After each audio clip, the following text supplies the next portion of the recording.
What's up, guys? I'm Uncle Freedom, coming to you on another glorious and well-deserved day off. English, not easy.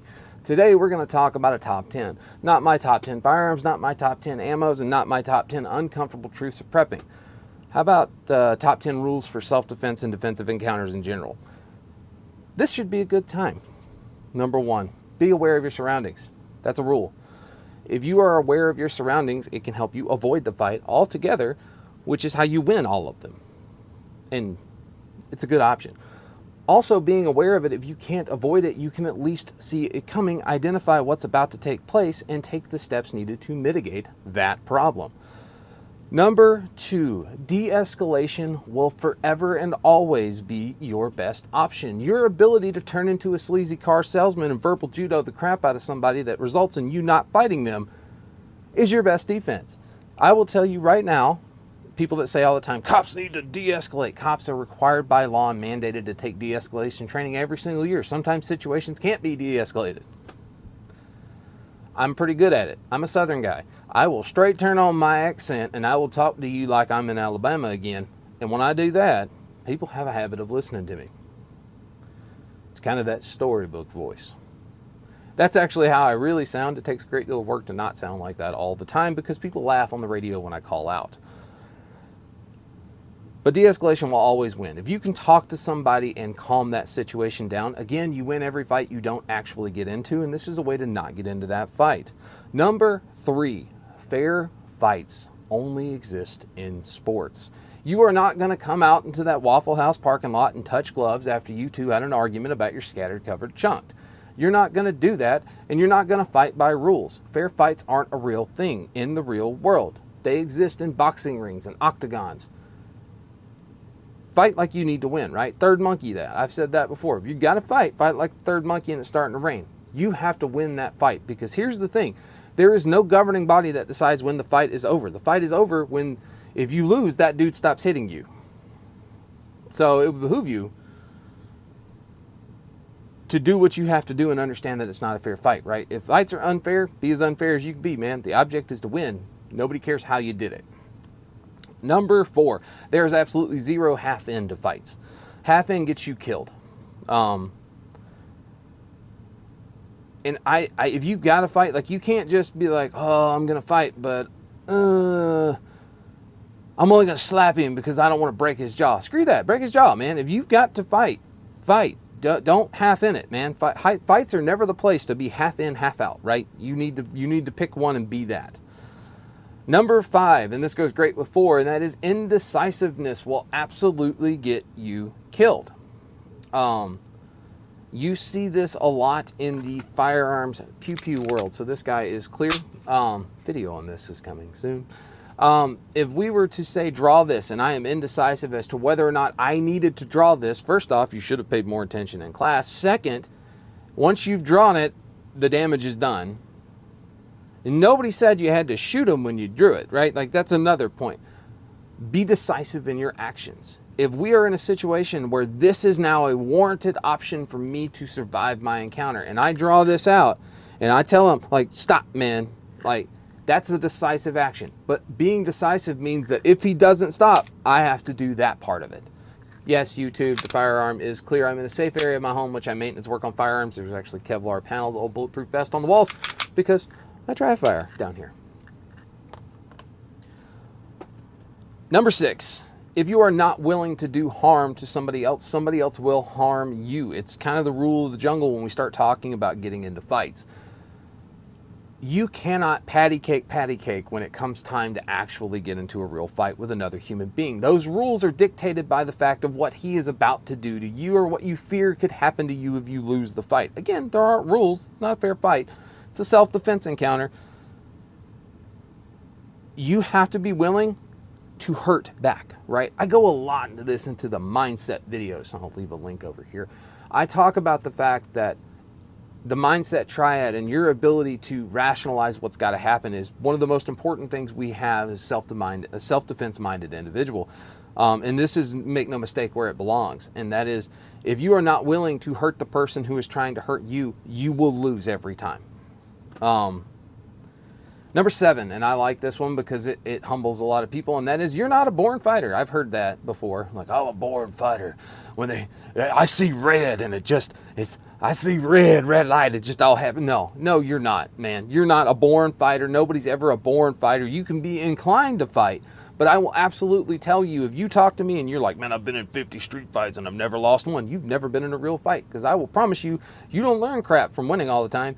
You learn and get good because you got your ass handed to you. And I've had mine handed to me. You don't get this pretty without losing fights. So, you're not a born fighter. Get over it. Stop telling people that. Number 8, always take the superior position. You can, and the most superior is not fighting at all. There is no shame, no anything in walking away from a fight.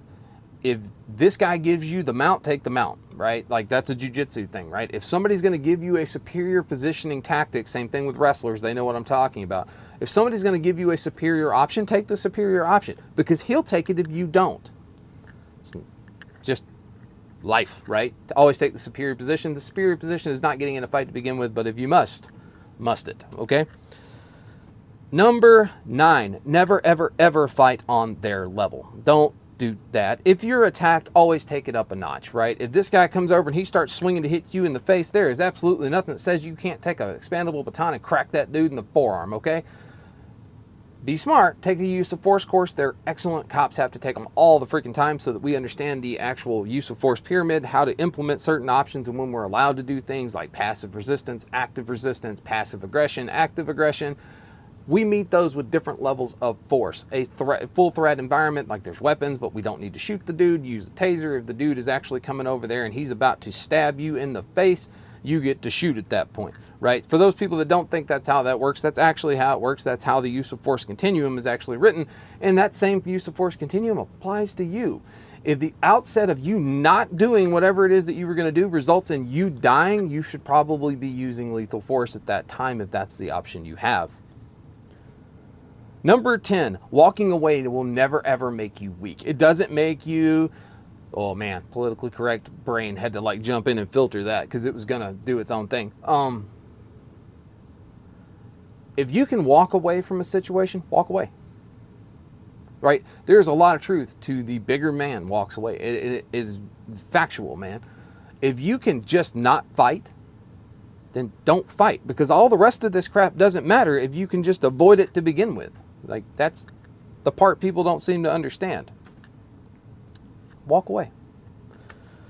Bonus point number 1. If they mean to end you, then end them first.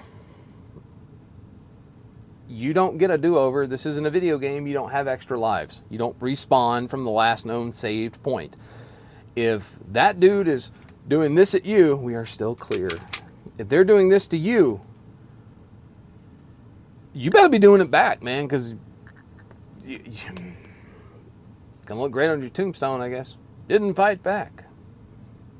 Went out like not a man. Okay, all right. Or I mean, hell, I know some women that stomp the hell out of you.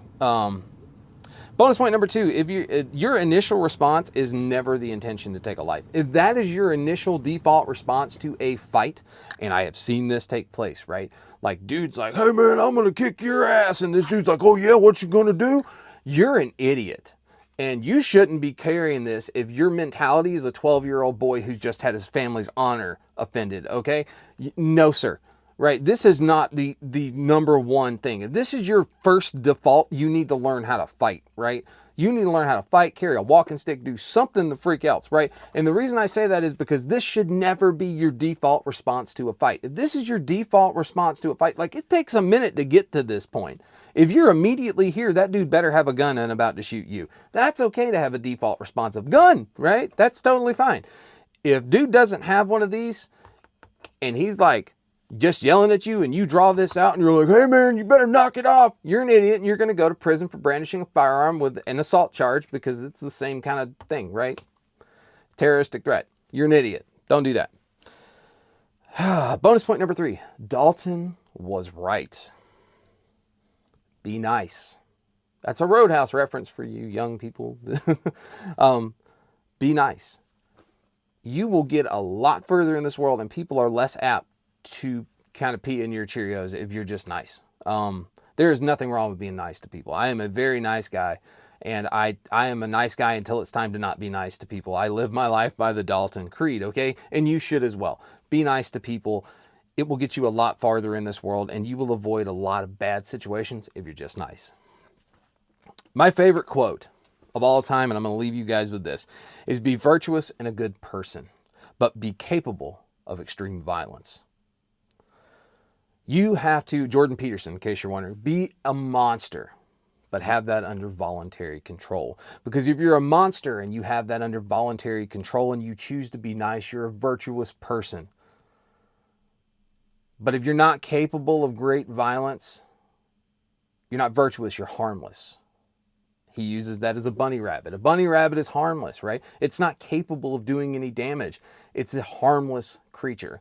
And as a human being or an adult male or a mean, badass female, lead character, if you are not capable of the recreational use of violence that is required to win some encounters with people, you're not a nice guy or a nice person. You don't have anything under voluntary control. You're just not freaking capable of it. And if you're not capable of it, you're harmless. Don't be harmless. Be dangerous. But be a good person. Be nice. So guys, hopefully you found this informative. Top 10 rules for self-defense. I'm Uncle Freedom. Take care of yourself. Take care of each other. And until next time, I'll see you later.